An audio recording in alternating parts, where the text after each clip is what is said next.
قبلہ میرا آپ سے یہ کوشچن تھا تقلید کے متعلق، اگر عام آدمی پر تقلید حرام ہے تو کیا اس پر اجتہاد واجب ہے یا نہیں ہے؟ نہیں نہیں، اشتہاد حرام ہے بھائی، اشتہاد حرام ہے.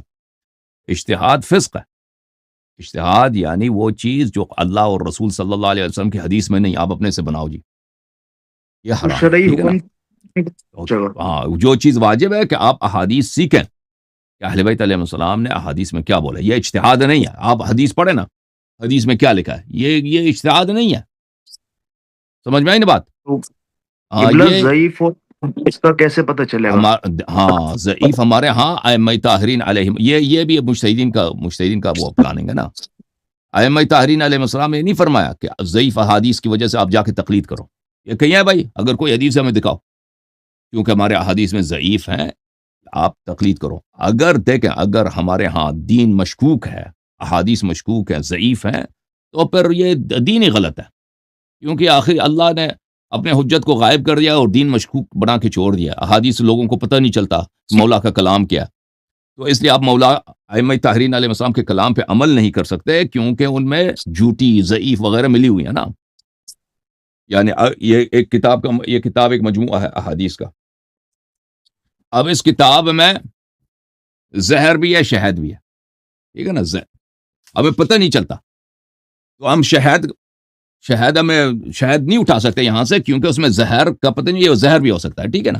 اگر ایسا ہے تو ائمہ طاہرین علیہ السلام نے شیعوں کے ساتھ غداری کی ہے. امام زمانہ علیہ السلام نے شیعوں کے ساتھ غداری کی ہے، کیونکہ اللہ اور رسول صلی اللہ علیہ وسلم نے فرمایا کہ تم اہل بیت علیہ السلام کی اتباع کرو، اور اتباع کرنا ناممکن ہے، اس لیے کہ وہاں پر شہد کے ساتھ زہر پڑا ہوا ہے، ہمیں پتہ نہیں چلتا کیا. تو ہمیں اتباع کرنا پڑتا کس کی؟ مجتہدین کے. حالانکہ اگر ان کو بتانا چاہیے تھا کہ بھئی ہمارے احادیث میں کیونکہ جھوٹی باتیں بہت ہیں، تم جا کے ہماری پیروی کو چھوڑ کے تم مجتہدین کی پیروی کرو نا. یہ فراڈ ہے مجتہدین کے، ایسے کوئی نہیں. ہماری احادیث اہل بیت علیہ السلام کی زیر نگرانی لکھی گئی ہیں. ٹھیک ہے نا؟ اور جمع کی گئی ہیں، اور محدثین اعظام نے ان کے زیر نگرانی یہ کتابیں لکھی ہیں. اور پھر اگر مجتہدین حضرات کو اتنا ہی ڈر ہے کہ بھئی شیعہ حدیث میں ضعیف حدیث ہے، تو وہ صحیح حدیث کا کتاب لکھے نا. صحیح حدیث کا وہ کتاب کیوں نہیں لکھتا ہے؟ ہمارے احادیث سب کے سب صحیح ہیں، جو اصول سے لی گئی ہیں نا، جو ہمارے کتب ائمہ علیہ السلام سے لی گئی ہیں. تو یہ باتیں کہ شیعہ حدیث میں ضعیف ہیں، یہ غلط ہے. اور پھر علماء کا کیا کام ہے؟ وہ دیکھیں، اگر ایسے احادیث ہیں کہ وہ ضعیف ہیں، ان پہ عمل کرنا جائز نہیں، تو یہ علماء کا کام ہے کہ وہ نشاندہی کریں، نہ یہ کہ منع کریں کہ آپ کسی حدیث پہ عمل نہیں کر سکتے جی، کیونکہ اس میں ضعیف ہے. جی بتائیں آگے. تقیے کے بیس پہ جو قبلہ حدیثیں ہیں تو وہ عام انسان کیسے سمجھے گا کہ کون سی تقیے کے بیس پہ اور تو یہ کون سی عالم صحیح کا ہے؟ کام ہے نا، تو یہ عالم کا کام ہے. اس میں پتہ چل جاتا ہے نا، بولا کہ مثلا متع حرام ہے، آپ کو نہیں پتہ چلتا یہ تقیہ کے بیس پہ ہے. تو عالم یا کی تم تقلید کرنا وضو میں پیر دھو لو، یہ پتہ تو چل جاتا ہے نا کہ یہ تقیہ کے بیس پہ. اگر کوئی ایسی چیز ہے جو پتہ نہیں چلتا، تو وہ اس کی نشاندہی کتب احادیث میں کی گئی ہے کہ یہ تقیہ کے بیس پہ. ٹھیک ہے نا؟ اگر وہ ایسی حدیث ہے کہ کسی کو پتہ ہی نہیں چلتا، وہ واقعاً وہ تو وہ تقیہ کے بیس پہ ہے، لیکن کسی کو پتہ ہی نہیں چلتا نا، اس میں کوئی قرینہ ہی نہیں ہے. اگر کوئی قرینہ نہیں تو پر آپ معذور ہیں نا، اس پہ آپ عمل کر سکتے ہیں. قبلہ آپ کے نزدیک زن شرعن حجت ہے یا نہیں ہے نہیں انسان کے لیے؟ زن بعض چیزوں میں حجت ہے نا، بعض چیزوں میں حجت ہے. مثلا قبلہ کس طرف ہے؟ وہ ائمہ علیہ السلام نے بولا کہ اس طرف آپ پڑھ سکتے. اس کے علاوہ ظنون حجت نہیں ہے، مگر یہ کہ کوئی شرعی دلیل ہو کہ اس مسئلے پہ زن کو معتبر قرار دیا گیا ہے، کہ آپ مثلا قبلے کے مسئلے پر کہ اگر آپ کو زن ہے قبلہ کس طرف ہے تو اس طرف آپ نماز پڑھ سکتے ہیں. اگر نہیں ہے اس طرح کی دلیل، زن کا اتباع کرنا حرام ہے. اگر زن قبلہ حرام ہے تو انسان کا تو استنباط باطل ہو گیا پھر تو. استنباط ہے ہی نہیں بھائی، استنباط جھوٹ ہے مجتہدین کا. استنباط یعنی دیکھیں، اگر آپ حدیث پڑھتے ہیں نا، حدیث پڑھتے ہیں، اگر اس میں لکھا ہے امام علیہ السلام نے فرمایا کہ یہ کرو، نماز اس طرح پڑھو، اگر آپ کو واقعاً پتہ چلتا ہے تو عمل کریں نا. اگر آپ حدیث پڑھتے ہیں امام علیہ السلام نے فرمایا اس طرح نماز پڑھو، یا شک میں اس طرح کرو، اس میں استنباط کہاں ہے؟ اس میں کون سا استنباط ہے بھائی؟ یہ استنباط نہیں ہے. جسے حدیثوں استنباط کا میں آپ کو علم بتاتا ہوں، استنباط جو ہے نا، کوئی ایسی چیز ہو قرآن مجید کے باطن ہے، قرآن مجید کے اسرار ہیں، یہ ہمیں نہیں پتہ چلتا. یا ائمہ علیہ السلام کو پتہ ہے کہ اس کے باطن میں کیا ہے. وہ استنباط کرتا ہے نا، وہ کسی عام آدمی کا کام ہی نہیں ہے استنباط کرنا، یعنی پشت پردہ معانی کو، وہ کسی کا کام نہیں ہے، وہ صرف ائمہ طاہرین علیہ السلام کا کام ہے، ٹھیک ہے نا۔ یہ مجتہدین جو کہتے ہیں ہم استنباط کرتے ہیں، یہ اصل میں یہ سب فراڈ ہے، یہ اصل میں اپنے جیب سے احکام بناتے ہیں، اس کی کوئی دلیل نہیں ہوتی نا، یہ اہل سنت کا بھی یہ کام ہے، تو کہتے ہیں ہم نے استنباط کیا جی، حدیث دکھا، حدیث ہے نہیں، فتویٰ دے دیا، یعنی ہم نے پشت پردہ سے کوئی معنی نکال دیا۔ وہ پشت پردہ سے معنی یہ نہیں نکالتا، یہ اپنے عقل سے احکام بناتے ہیں، وہ کہتے ہیں ہمارا استنباط یہ ہے۔ دیکھیں اگر کوئی حدیث ہے، اس کی وہ دلالت ہے، وہ کہتا ہے کہ یہ تم اس طرح کرو، شراب پینا حرام ہے یا حج پہ جانا واجب ہے، حج پہ جاؤ گے تو کس طرح کی بکری تم حلال کر سکتے ہو، مثلا پہلے سب سے افضل جو ہے وہ مثلا تم ذبح کرو اونٹ کو، اس کے بعد ہے گائے کو، اس کے بعد ہے پوچھ کو، کبش کو، مجھے نہیں معلوم اردو میں کیا کہتے ہیں اس کو، کہتے ہیں عربی زبان میں کبش بولتے ہیں، اس کے بعد دمبے کو، اس کے بعد جو ہے مثلا بکری کی باری آتی ہے نا فضائل میں، کہ افضل یہ ہے، تو اس میں استنباط کہاں ہے بھائی؟ استنباط ہے کوئی چیز؟ اگر حدیث دیکھو بھائی، حدیث واضح الدلالہ ہے، عمل کر سکتے ہو، اس میں ظن نہیں ہے، امام علیہ السلام نے صحیح طور پہ بتا دیا۔ اگر واضح الدلالہ نہیں، عمل نہیں کر سکتے، مبہم ہے، کلام مبہم ہے، چھوڑ دو، دوسری حدیث کی طرف چلے جاؤ، صحیح ہے۔ تو یہ جو کہتے ہیں کہ ہم اگر ظن پھر کیا کریں، کیونکہ مجتہدین کا کام ہے ظنون پہ عمل کرنا۔ جس خدا نے ظن پہ عمل کرنے کو قرآن میں بار بار حرام قرار دیا، اسی قرآن کے متولی ائمہ طاہرین علیہ السلام اپنے سب شیعوں کو سب احکام میں ظنون کا اتباع کرنے کا حکم دیتے ہیں۔ یہ کس کا دین؟ یہ مجتہدین کا دین ہے، ان کی عقل نہیں، ان کا دین نہیں ہے نا، یہ باتیں کرتے ہیں۔ دیکھیے قبلہ، اگر زن حرام ہے انسان کے اوپر تو اس کا استنباط ظاہر ہے کہ باطل ہو گیا، اور اگر استنباط باطل ہو گیا تو حرام کو وہ حلال سمجھ لے، یا ایسی استنباط میں نے عرض کیا نا کہ استنباط ہے ہی نہیں، استنباط فراڈ ہے بھائی، استنباط نہیں۔ اگر حدیث ہے آپ کے سامنے واضح دلالت دے رہا ہے، کہتا ہے تم اس طرح کرو، استنباط کہاں ہے اس میں؟ اگر حدیث دلالت نہیں کر رہا، آپ اپنے جیب سے بنا رہے ہیں اور اپنی طرف سے بنا رہے ہیں، اس کے معنی کچھ دے رہے ہیں اور کہہ رہے ہیں یہ میرا استنباط ہے، تو یہ تو فراڈ ہے نا بھائی۔ واضح دلالت ہے کہ تم اس طرح کرو تو یہ معنی صحیح ہے، عمل کرو، اگر اس طرح نہیں ہے تو پھر آپ عمل نہیں کر سکتے۔ تو جو فتوے ہوتے ہیں وہ تو قرآن حدیث اور عقل سے فتوے ہوتے ہیں نا، ان کے تو مجتہد تو ٹھیک ہے نا، تو اہل بیت علیہ السلام نے نہیں بولا کہ تم اس طرح عمل کرو، اہل بیت علیہ السلام نے نہیں بولا کہ تم قرآن اور سنت کو چھوڑو، کوئی دوسرا آدمی قرآن اور سنت اور عقل سے اپنے سے بنائے گا، قرآن اور سنت عقل سے بنائے گا، آپ کو دے گا، اس پہ عمل کرو نا، یہ بدعت ہے، بدعت اسی کا نام ہے۔ اہل بیت علیہ السلام نے فرمایا قرآن اور اہل بیت کے کلام علیہ السلام پہ عمل کرو، تو آپ لوگ اس کو چھوڑ کے کہتے ہو وہ آدمی جو ہے نا وہ اپنی عقل سے کچھ بناتا ہے، کچھ حدیث سے لیتا ہے، کچھ اپنے عقل سے بناتا ہے، وہ ہم قرآن سنت کو چھوڑتے ہیں، اس پہ عمل کرتے ہیں۔ تو اس سے زیادہ روسیائی کیا ہے کہ آپ نے غیر امام کو امام بنا دیا، غیر معصوم کو معصوم کا درجہ دیا اور اپنا نام رکھا شیعہ۔ جو ایک واضح دلیل دی جاتی ہے اس میں کہ کوئی ڈاکٹر نہیں ہے تو ڈاکٹر کے پاس جاتا ہے، انجینئر نہیں ہے تو انجینئر کے پاس، تو یہ ایسی ہے کہ اگر کوئی پڑھا لکھا نہیں ہے، حدیثوں کا علم نہیں ہے، تو وہ اس انسان کے پاس جا رہا ہے جس نے اپنے زندگی۔ تو اصل ڈاکٹر جن کا نسخہ صحیح ہے وہ ائمہ علیہ السلام، ٹھیک ہے نا۔ ہم نسخے کو نہیں پڑھ سکتے، ہم عالم کے پاس جائیں گے جو ہمیں نسخہ سکھائے گا، صحیح ہے نا، وہ کہے گا تیرے امام نے یہ فرمایا، تیرے امام نے یہ فرمایا، تیرے امام نے یہ فرمایا، صحیح ہے، اور ہے کہ نہیں؟ اب ہم حاصل ڈاکٹر کے پاس جائیں، اس کے نسخے سے کام ہی نہیں کرتا، وہ کہتا ہے میں اپنا نسخہ تمہیں دیتا ہوں، وہ نسخہ تو تمہیں سمجھ ہی نہیں آ سکتی کبھی، یعنی جو اصل نسخہ ہے، سب علاجوں کا دوا ہے، ہدایت ہے، وہ کیا ہے؟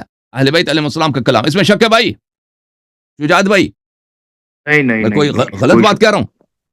جو اصل نسخہ ہے، جو اصل طبیب ہیں، جو اصل آپ کو علاج کرنے والے ہیں، آپ کو ہدایت دینے والے ہیں، وہ کون ہے بھائی؟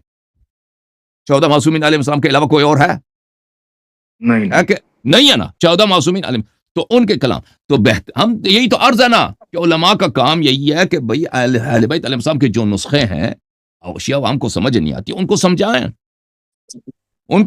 لیکن یہ تو سمجھاتے تو نہیں ہے نا، یہ تو کہتے ہیں بھئی وہ نسخہ آپ کو کبھی سمجھ ہی نہیں آئے گا، یہ اس پہ عمل کرو، میرا فتویٰ تم پہ حجت ہے۔ یہ فراڈ ہے نا، یہ خود ڈاکٹر بنے، یہ خود ڈاکٹر بنے، یہ کہتا ہے یہ خود ڈاکٹر بن گئے ہیں جی، حالانکہ ان کا کام یہ تھا کہ یعنی اہل بیت علیہ السلام کے احادیث لوگوں تک منتقل کریں، جن کو سمجھ نہیں آتا ہے، جو ان پڑھ ہیں ان کے لیے ترجمہ کریں، ان کے لیے شرح لکھیں. یہ کام نہیں کرتا ہے. یہ کہتے ہیں شیعوں کو حدیث سے کام ہی نہیں ہونا چاہیے جی، حدیث کی طرف جاؤ گے گمراہ ہو جاؤ گے. میں بتاتا ہوں، میں ڈاکٹر میں ہوں، میرے کلام پہ عمل کرو. تم بتاؤ جی، یہ شیعوں غریب شیعہ عوام کے ساتھ اس سے بڑا کوئی ظلم ہو سکتا ہے؟ اہل بیت علیہ السلام کے ساتھ اتنی بڑی زیادتی کہ تم ان کے کروڑوں کے کروڑ شیعہ ہیں، ہندوستان، پاکستان، ایران، عراق، لبنان، دنیا بھر میں، ان کو اہل بیت علیہ السلام کے کلام پہ عمل نہ کرنے دو اس بہانے کہ تمہیں سمجھ ہی نہیں آ سکتی. اب بھئی اگر کوئی سمجھائے کیوں نہیں سمجھ آ سکتی؟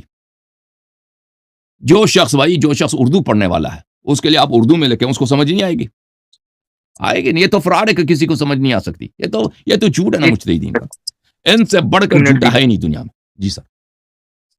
جو مجتہد جو بولتے ہیں کہ حدیث عام انسان کو سمجھ میں نہیں آ سکتی، اس کی جو وہ وجہ ہوتی ہے، ایک تو وجہ ہوتی ہے کہ صحیح حدیث ہے یا ضعیف ہے، دوسری وجہ ہے کہ ناسخ ہے یا منسوخ ہے، عام حدیث کون سی ہے، خاص کون سی ہے، تقیہ کے بیس پہ کون سی ہے، اور ویسے کون سی ہے، مطلق اور صحیح مقید کون حدیث سی بھائی، ہے. صحیح حدیث سمجھ آ سکتی ہے. کیوں نہیں سمجھ آ سکتی؟ آپ کو اگر سمجھ دیکھیں یہ بات کہ صحیح حدیث لوگوں کو نہیں پتا چل سکتا کہ کون سی حدیث صحیح ہے، یہ اتنا بڑا فراڈ ہے. اس سے تو دین ہی باطل ہو جاتا ہے، کیونکہ قرآن مجید میں تو احکام کم ہے، عقائد کم ہے. اکثر عقائد سنت میں، اکثر احکام سنت میں. اگر لوگوں کو پتہ نہیں چل سکتا مثلا ائمہ طاہرین علیہ السلام کے معجزات کیا ہیں، ائمہ طاہرین علیہ السلام کی سنت کیا ہے، ائمہ طاہرین علیہ السلام کے فرق وہ سمجھ ہی نہیں آ سکتا، تو پھر اللہ نے غلطی کی ہے نا. دین بھیجا ہے جو لوگوں کو سمجھ ہی نہیں آ سکتی جی، کہ اس میں اعتبار ہی نہیں کون سی صحیح ہے کون سی غلط ہے. اور آپ پھر مجھے یہ اگر بتائیے، اب سن لیں، اب میں سے ایک کا جواب دیتا ہوں. صحیح اور ضعیف کا نہیں پتہ چلتا، چلیں بھائی آپ لوگ صحیح حدیث کا کیوں کتاب نہیں لکھتے؟ اتنا ہی فکر ہے نا سیستانی کو، خمینی کو. ان لوگوں نے، ان فراڈیوں نے کیوں صحیح حدیث کا کوئی کتاب آج تک نہیں لکھا؟ پھر پتہ چلا یہ جھوٹ ہے. دوسری بات کہ اس میں کیا ہے، اس میں ناسخ منسوخ کا احادیث میں ناسخ منسوخ نہیں ہے نا، بہت کم ہے. وہ رسول صلی اللہ علیہ وسلم کے زمانے میں ہوتا تھا، پیغمبر کے زمانے میں، کہ بعض احکام کو انہوں نے منسوخ کر دیا، ٹھیک ہے نا. ان کے بعد یہ نسخ جو ہے نا روایات میں یا تو نہیں، اگر ہیں تو بہت ہی نادر ہیں. یعنی ہزاروں حدیث میں، دسیوں ہزار میں شاید ایک دو آپ کو ملے، وہ بھی شاید نہ ہو. یعنی اگر کوئی ایسی چیز ہو کہ امام جعفر صادق علیہ السلام نے رسول اللہ صلی اللہ علیہ وسلم کی کسی حدیث کو منسوخ کیا، یہ تو ہمارے پاس نہیں ہے. میں نے تو آج تک نہیں دیکھا. پیغمبر کے زمانے میں ہوتا تھا، نبی کریم صلی اللہ علیہ وسلم کے زمانے میں ہوتا تھا کہ بھئی کوئی حکم ہے، جہاد کا حکم ہے، کوئی زکوٰۃ کا حکم ہے، کوئی حکم ہے، شراب کا حکم ہے، اس کو نسخ کر دیا نا. اس زمانے میں تھا اور وہ سب معلوم ہے کہ وہ کیا ہے. ائمہ طاہرین علیہ السلام کے حدیث میں ناسخ منسوخ نہیں ہے بھائی. باقی رہا عام خاص کی بات، یہ تو سب لوگوں کو پتہ چل جاتا ہے نا. عام خاص یہ کوئی مشکل کام ہی نہیں. آپ اخبار پڑھتے ہیں نا، آپ ٹی وی دیکھتے ہیں، ٹی وی میں بولنے والا اس میں دسیوں دفعہ عام خاص آ جاتا ہے. کوئی جملے عام ہوتے ہیں، کوئی جملے مخصوص ہوتے ہیں. وہ تو ہر ایک کو پتہ، جو یہاں پڑھیں گے وہ اصطلاح نہ بھی آتے ہو نا کہ عام ہے، خاص ہے، مطلق ہے، مقید ہے، یا مشروط ہے یا غیر مشروط ہے، وہ فوراً آپ کو پتہ چل جاتا ہے. یہ اصطلاحات نہ جاننے سے بھی کچھ نہیں ہوتا، ٹھیک ہے نا. یہ باتیں ان مولویوں کی، یہ فراڈ ہے. اگر اس طرح ہے نا، اگر اس طرح ہے کہ بھئی اگر یہ باتیں کہتے ہیں کہ آپ حدیث پہ عمل نہیں کر سکتے اس لیے تو ائمہ علیہ السلام کو بتانا چاہیے تھا نا، جو دین کے مالکین ہیں ان کو بتانا چاہیے تھا کہ بھئی آپ ہمارے حدیث کو چھوڑو، ہم غیبت میں جا رہے ہیں، یہ حدیث پہ آپ عمل نہیں کر سکتے، تو یہ تم جا کے کسی اور کی پیچھا کرو نا، وہ اس کی باتیں مانو. یہ سب ان کے فراڈ ہیں. یہ بچگانہ باتیں ہیں، یہ بچگانہ باتیں ہیں کہ یہ عام لوگ عمل نہیں کر سکتے. اور یہ دیکھیں، یہ محاربہ ہے، یہ جنگ ہے ائمہ علیہ السلام سے. ائمہ علیہ السلام کا مقام ہے حجیت کا مقام، اور یہ لوگ خود حجت بنے ہوئے ہیں نا، خود حجت بنے ہوئے ہیں. یہ سب اسی لیے ہیں کہ شیعہ جو ہیں، شیعہ ہماری بات کو نہ چھوڑیں، ہماری بات ماننے کو. کیونکہ اگر حدیث کی طرف چلے گئے نا تو سیستانی کی اتھارٹی کہاں چلی جائے، ختم ہو جائے گی نا. تو یہ اصل میں یہ امامت پہ غصب، ان کا غصب باقی رہنے کا ایک جنگ ہے جو یہ بہانے کر رہے ہیں. اس طرح ان کو خود بھی پتہ نا کہ بچگانہ باتیں، اور اسی لیے مجھ سے بات کرنے نہیں آتے آپ کے مولوی حضرات. جی سر، مزید بولیں. اچھا قبلہ، آپ جب کسی راوی کو گالی یا سکھا بولتے ہیں تو آپ کس بیس پہ بولتے ہیں انہیں؟ ہم تو نہیں بولتے بھائی، اگر کوئی دیکھیں جو ہماری اصول کی روایات ہے نا، ہم اس کو نہیں بولتے، ہم وہ روایت ثقہ ہیں. اگر کوئی حالات زندگی میں کسی کے لیے حیا ائمہ علیہ السلام نے لعن کیا، اس کے لیے توقیعات صادر ہوئے ہیں کہ فلان شخص ملعون ہے، تو وہ ثابت ہے. ٹھیک ہے نا. اگر نہیں ہے تو ہم نہیں کہتے یہ غالی ہے ملعون ہے، وہ دلیل کے بنا پہ بولتے ہیں. وہ روات کی حدیثوں سے پتہ چلتا ہے وہ چیز، ہے نا؟ یعنی دلیل ہونی چاہیے. اگر آپ کہتے ہیں فلان شخص غالی ہے یا فلان شخص ملعون ہے یا فلان شخص اچھا ہے، تو اس کی کوئی دلیل ہونی چاہیے نا. ویسے وہ ہمارے دوست تھوڑی ہیں کہ ہمارے ساتھی ہیں کہ ہم ان کے ساتھ وہی 6 سال ایک شہر میں رہتے تھے. وہ تو سینکڑوں سال پہلے وفات ہو گئے. اگر آپ کہتے ہیں کہ کوئی شخص غالی ہے تو دلیل ہونی چاہیے. کہتے ہیں فلان شخص شیعہ ہے، کوئی دلیل ہونی چاہیے. کہتے ہیں فلان شخص جھوٹا آدمی ہے، کوئی دلیل ہونی چاہیے. اب بلا وجہ تو نہیں کہہ سکتے. جیسے رجال کی کتابوں میں بہت سارے نہیں راویوں بھائی، کا لکھا ہوا ہے رجال کی کتابیں جن دیکھیں، رجال کی کتابیں ہماری جو ہے نا، احادیث جو ہے نا، یہ احادیث کتابوں سے نقل کی گئی. ائمہ علیہ السلام نے اپنے اصحاب کو کتابیں لکھائی ہیں اور ان کتابوں سے احادیث لی گئی ہیں. تو یہ ان ایسے رجال جو آپ کہتے ہیں نا، جو اہل سنت کا جرح و تعدیل ہے، وہ ہمارے پاس ہے نہیں. اس طرح کا جرح و تعدیل، وہ جرح و تعدیل جو اہل سنت کے ہاں ہے، جماعت عمریہ کے پاس ہے، وہ سب فراڈ ہے، سب جھوٹ ہے. ہمارے پاس احادیث نقل کرنے کا طریقہ ہی مختلف ہے، جو مجتہدین کو اب آج تک واضحات سمجھ نہیں آئی. واضحات سمجھ نہیں آئی. تو اس لیے روایت میں اگر کوئی مجہول ہو، راویوں میں اگر کوئی شخص غلط عقائد کا حامل ہو، اس سے کوئی فرق نہیں پڑتا حدیث کی صحت پر. یہ میں نے بہت دفعہ وضاحت کر دی ہے اس کی. ٹھیک ٹھیک ٹھیک. ایک لاسٹ چیز بس جی پوچھنی سر، تھی مجھے آپ سے.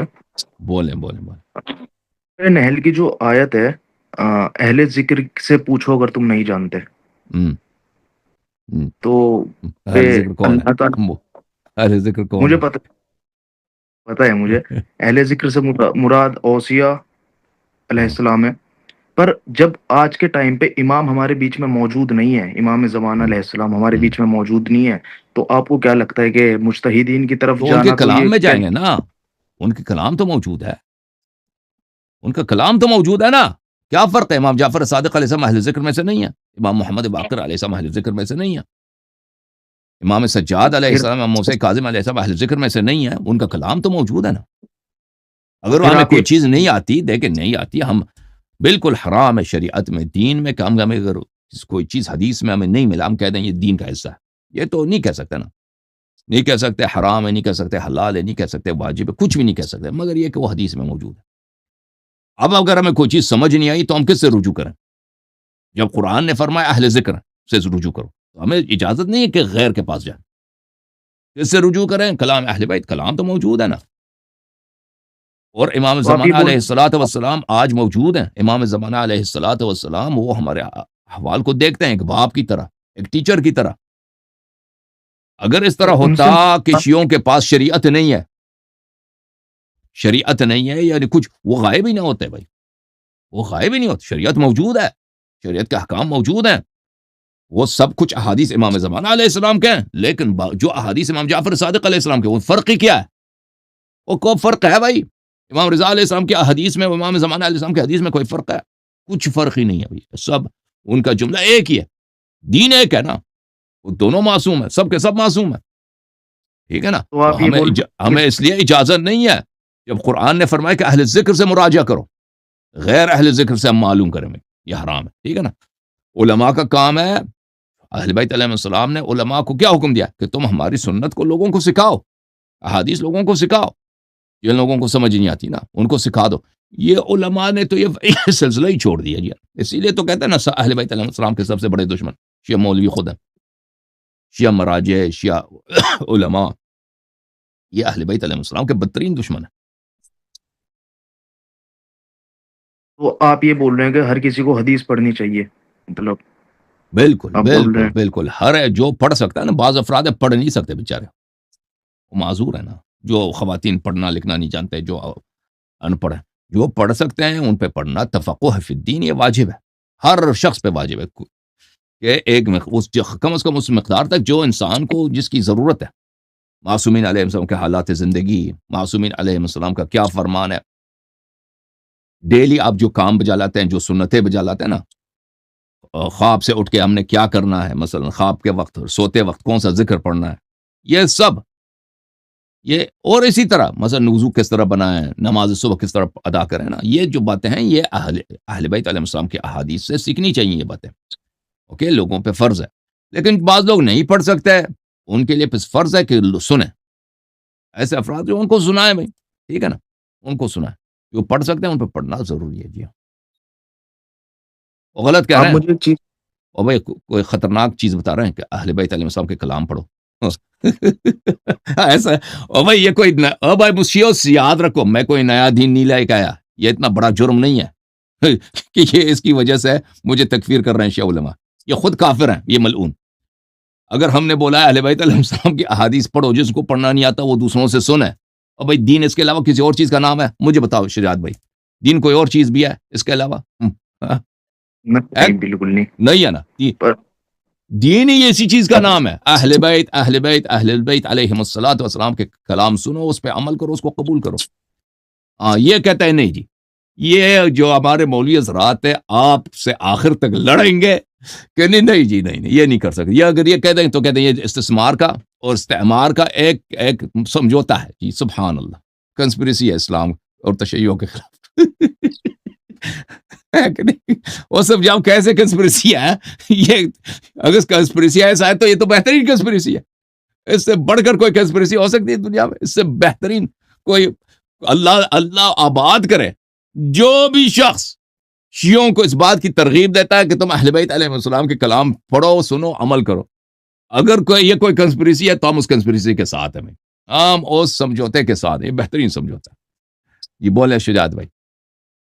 اچھا، آپ یہ بتائیے کہ آپ سپوز کیجئے کہ آپ کا 16 سال کا بیٹا ہے ہاں. اور اس پہ دین کے احکام واجب ہو چکے ہیں، تو آپ ہوں. اس کو یہ بولیں گے کہ جاؤ بھائی حدیث پڑھو، خود تحقیق کرو، یا آپ اس کو خود بتائیں گے، یا آپ اس کو دیکھیں جو حدیث 16 سنائیں سال کا گے؟ لڑکا ہے نا، وہ کیا کہتے ہیں، مجتہدین کیا کہتے ہیں اس پہ مرجع کے سب فتوے پڑھنا ضروری ہے. وہ تو یہی کہیں گے نا. وہ بھی تو یہی کہتے ہیں نا.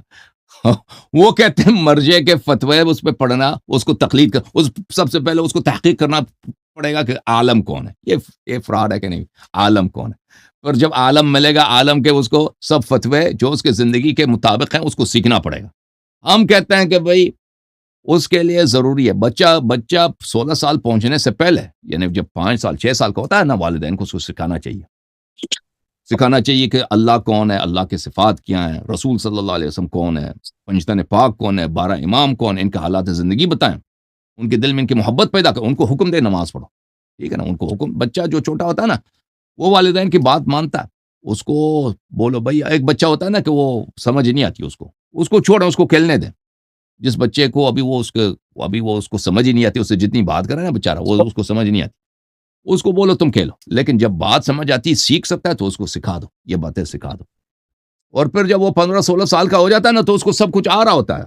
اس کو پتہ ہے کہ 12 امام علیہ السلام کون ہے، ان کا سیرہ کیا ہے، امام حسین علیہ السلام کون تھے، کس نے ان کو شہید کیا ہے نا، غدیر کیا ہے، وہ اندازہ ہوتا ہے. 15-16 سال تک بہت معلومات ہوتی ہے نا.